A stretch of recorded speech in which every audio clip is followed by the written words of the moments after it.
So I thought I'd take this time to kind of go over something I mentioned in the first vlog about intermittent fasting and how I'm doing this on my non-weight training days. So as a nutritionist and somebody who's been in this game for a long time, I kind of get a little bit irritated when there's this guru and that guru pops up about being the expert on intermittent fasting, or the expert on carb backloading, or the expert on the ketogenic diet, or the expert on the vegan diet, whatever. And I'm not saying I'm excluded from this either, because when I was younger, I definitely made this mistake as well. But now that I'm older, I'm more educated, I've worked with hundreds of more people, thousands of more people probably, and realize that, working with people, it's all individual. And that's why, the programs I've created, both in person and online, in the clinic and outside the clinic, are all individual. Some people can start with a template, and then we have to always tweak that depending on that person's unique biochemistry, depending on that person's activity level, their genetics, their cultural background, amongst many other, their stress levels, what their spouse does.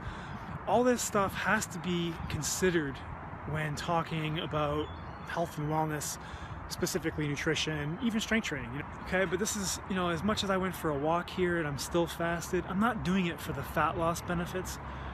I'm doing it for the balance of getting outside, stepping away from my computer, even though I'm in front of my camera, and relaxing. And I think a lot of us could take a moment of our busy day and do the same.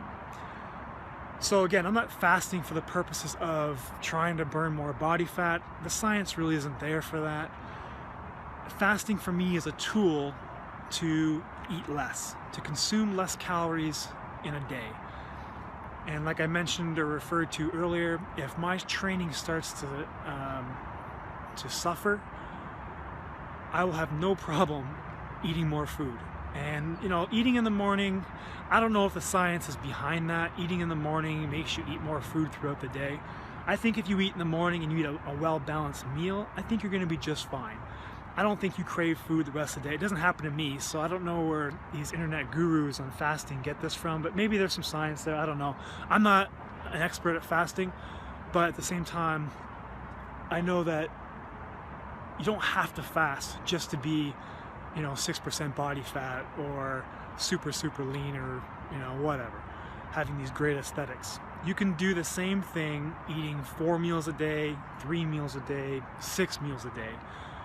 You just got to find the diet that works best for you. Again, I don't fast for the fat loss purposes of it. I fast for the purpose of just getting a reduced calorie consumption per day, which leads to fat loss. But there's no miracle thing inside the body that I'm burning more fat now than I am before by doing cardio now. And if that is the case, the gains are minimal. So if you're somebody who doesn't like fasting, but their best friend is fasting and they're losing all this weight, you can succeed without fasting, okay? That's the tip for today. A little long-winded, I apologize. I'm gonna breathe a little bit down here, maybe do a little bit of meditation. All right, so I'm taking off. Hope you guys have a good day. Take care.